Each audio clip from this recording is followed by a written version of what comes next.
Selamat pagi. Apa kabar kalian semuanya? Semoga kalian selalu dalam keadaan sehat dan tetap semangat. Hari ini kita akan membahas hukum 2 Newton. Hukum 2 Newton mengatakan bahwa percepatan yang ditimbulkan oleh gaya yang bekerja pada benda berbanding lurus dengan besar gayanya dan berbanding terbalik dengan masanya. Gimana? Kalian paham dengan kalimat tersebut? Bapak ulangi lagi ya.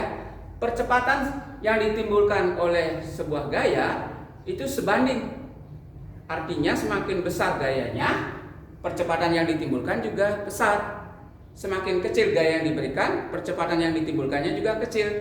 Bapak tulis seperti ini. Percepatan Bapak tulis dengan huruf A, besarnya gaya Bapak tulis dengan huruf F.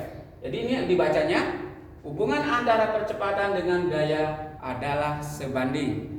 Contoh umpamanya, kalian naik sepeda, digoes dengan tenaga kuat, maka sepeda tersebut akan melaju dengan kencang.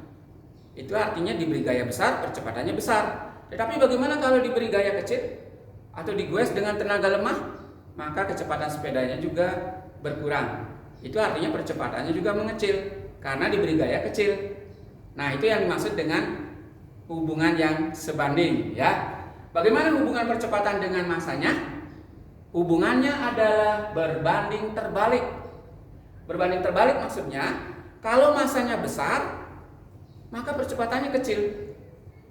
Ya, misalkan kalian mengangkat kursi yang terbuat dari besi, maka akan tidak bisa dengan cepat, pelan-pelan saja karena masanya besar. Tetapi kalau kalian memindahkan bola dari plastik, mungkin akan dengan cepat kalian angkat. Itu karena masanya kecil. Jadi kalau masanya kecil, percepatannya besar. Kalau masanya besar, percepatannya kecil, ya. Dari pernyataan hukum 2 Newton itu dituliskan secara matematis sebagai berikut. Percepatan atau A sama dengan jumlah gaya yang bekerja per masanya. Jadi ini hubungan yang berbanding terbalik, ya, antara massa dengan percepatan. Kalau kita membuat persamaan jumlah gaya, maka jumlah gaya ini sama dengan massa kali percepatannya. Jadi ini pindahkan sini ya. Jadi rumusnya untuk menghitung besarnya gaya, massa kali percepatan. Nah, inilah persamaan yang dikenal dengan hukum 2 Newton, ya. Bapak akan berikan contoh. Contoh, sebuah benda yang masanya 5 kg diberi gaya 100. Ya, 100 Newton pada benda X. Benda kedua, benda Y yang masanya 10 kg diberi gaya sama 100 Newton. Berapakah percepatan benda X dan benda Y? Nah, untuk menghitung percepatan benda X, ya, percepatan benda X, jumlah gaya, nah jumlah gayanya 100 dibagi masanya 5 kg sama dengan 20 Newton per kilogram atau sama dengan 20 meter per sekon kuadrat. Berapa percepatan benda X? Benda Y?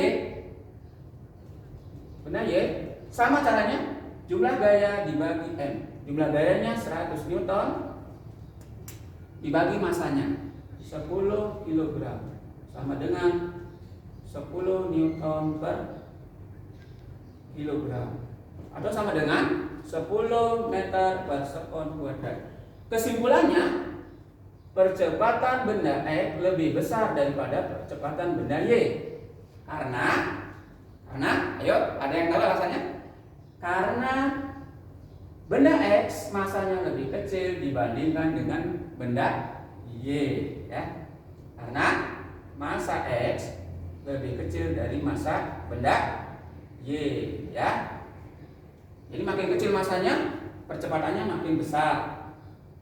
Makin besar masanya, percepatannya makin kecil. Nah, itulah yang Bapak bisa jelaskan hari ini untuk memahami konsep hukum 2 Newton. Semoga bermanfaat untuk kalian semua. Selamat pagi.